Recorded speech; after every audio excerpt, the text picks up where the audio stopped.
Yamuna Murali kitchen. இப்போ செய்து காட்ட போகிறது திரட்டிப்பாலுங்க. திரட்டிப்பால் எப்படி செய்து காட்டுறேன். ஒருத்தர் நாங்கள் பால் வாங்குகிற இடத்துல 1 லிட்டர் பால் கொடுத்தாங்க. மாடு கன்று போட்டிருக்கு. ஒரு வாரத்துக்கு யூஸ் பண்ண மாட்டாங்க அவங்க அந்த பாலை, 8 நாளைக்கு. அது யாருக்காவது கொடுக்குறதோ இல்லைனாக்கா வேறு ஏதாவது அவங்க திரட்டிப்பால் செஞ்சு சாப்பிட்றதோ அந்த மாதிரி செய்துக்குவாங்க. அந்த பால் யாரும் யூஸ் பண்ண மாட்டாங்க இதுக்கு காஃபிக்கு டீக்கெல்லாம். அதனால சொசைட்டிக்கும் ஊற்ற மாட்டாங்க, எங்களுக்கும் ஊற்ற மாட்டாங்க. அந்த பால் எங்களுக்கு கொடுத்ததுனால நான் செய்து காட்டுறேன் உங்களுக்கு. இப்போ ஸ்டவ் ஆன் பண்ணியிருக்கேங்க. 1 லிட்டர் பால் ஊற்றி வச்சுருக்கேன் திரட்டி பால். எப்படி செய்யுதுன்னு சொல்லிட்டு செய்து காட்டுறேங்க. பாருங்கள் எத்தனை கொழுப்பு சக்தி அதிகமாக இருக்குது. இது இம்யூனிட்டி அதிகமாக இருக்குங்க.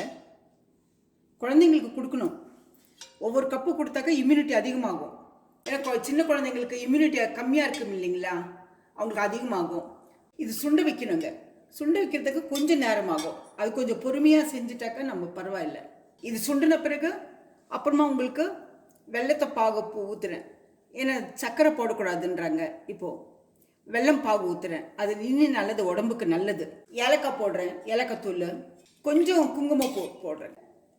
நல்லா ஹை ஃப்ளேம்லேயே வச்சுக்கலாங்க. நம்ம ஹை ஃப்ளேமில் வச்சுட்டா சீக்கிரமாகும். இது மீடியம் ஃப்ளேம்லலாம் வைக்க வேண்டாம். பாருங்க இதே மாதிரி கலக்கி வைக்கணும். சுண்டுனுங்க.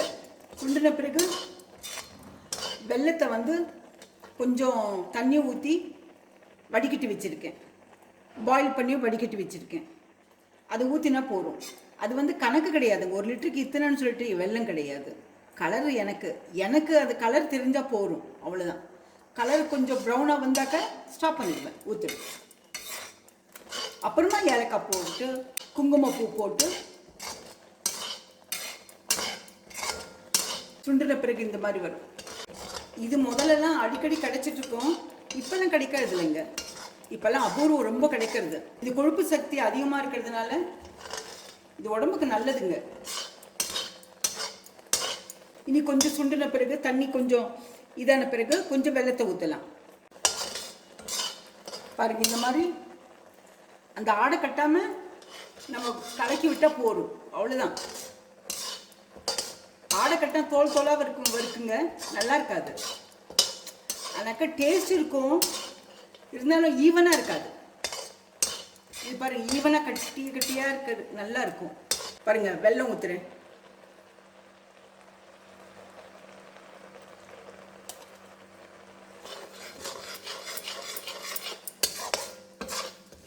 கலர் மட்டும்தானே எனக்கு கணக்கு.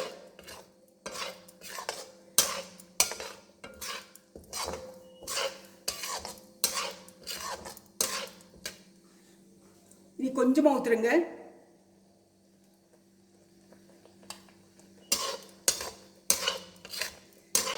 அப்புறமா ஏலக்காய் குங்குமம் பூ போடலாங்க. இப்போ பாருங்க தண்ணியெல்லாம் சுண்டி போச்சு இல்லைங்களா. ஒரு 1/4 ஸ்பூன் போடுறேங்க ஏலக்காய் பொடி. அதிகமாக வேண்டாம். இதை கலக்கி விட்டுடுங்க. இப்போ குங்குமப்பூ போடுறேங்க. பாருங்கள் குங்குமப்பூ கொஞ்சமாக போடுறேன். இதுக்கு அளவுக்கு போடுறேன் நான். குங்குமப்பூ போடணும்னு கிடையாதுங்க, இல்லைன்னா விட்டுடுங்க.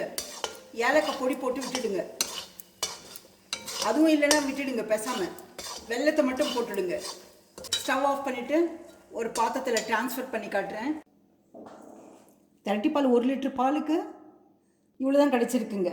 ஒரு 2 ஸ்பூன் சாப்பிட்டாலே போதும் எல்லோரும். இந்த திரட்டிப்பால் பிடிச்சிருந்தா லைக் பண்ணுங்கள், ஷேர் பண்ணுங்கள், கமெண்ட் பண்ணுங்கள். மறக்காமல் பெல் பட்டன் ப்ரெஸ் பண்ணுங்கள். சப்ஸ்கிரைப் பண்ணி அடுத்த ரெசிபியில் பார்க்கலாம்.